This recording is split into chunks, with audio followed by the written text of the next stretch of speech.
ദേവികുളം ഗ്രാമപഞ്ചായത്തിൻ്റെ 12ാം വാർഡ് ചെങ്കോട്ടയാക്കിയതിൻ്റെ സന്തോഷത്തിലാണ് ശരത് ചന്ദ്രനുള്ളത്.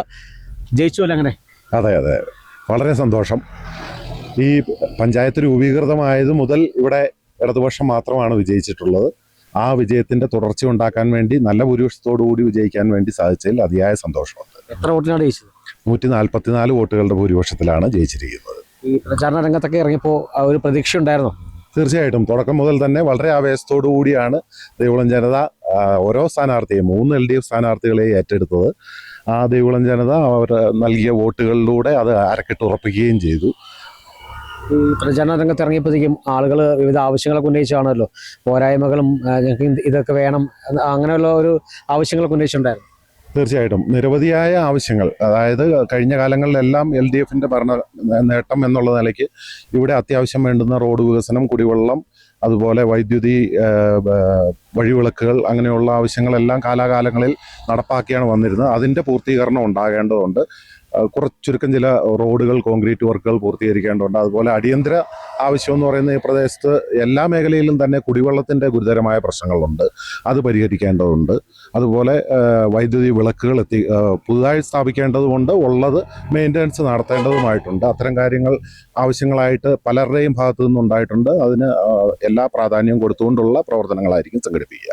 ഈ താലൂക്ക് ആസ്ഥാനമായ ദേവികുളത്ത് ഏറ്റവും വലിയൊരു പ്രതിസന്ധി നേരിടുന്നുണ്ട്. കാരണം വിദൂര സ്ഥലങ്ങളിൽ നിന്ന് ആളുകൾ ഏറ്റവും ആശ്രയിക്കുന്നത് taluk office, village office, revenue ഓഫീസുകളൊക്കെയാണ്. അപ്പോൾ ഇവിടെ സർട്ടിഫിക്കറ്റുകൾക്കായിട്ട് വരുമ്പോൾ നിലവിൽ വൈദ്യുതി ബന്ധമില്ലാത്തത് വലിയൊരു പ്രതിസന്ധി സൃഷ്ടിക്കുന്നുണ്ട്. പലപ്പോഴും വൈദ്യുതി മുടക്കമാണ് ഏറ്റവും കൂടുതൽ ഇവിടെ കാണാൻ കഴിയുന്നത്. അതിലെന്തെങ്കിലും ഇടപെടൽ നടത്തും?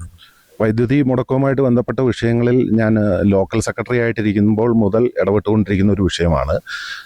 ദൂരസ്ഥലങ്ങളിൽ നിന്ന് വരുന്നവർക്ക് വലിയ ബുദ്ധിമുട്ടുകളാണ് ഉണ്ടാക്കുന്നത്.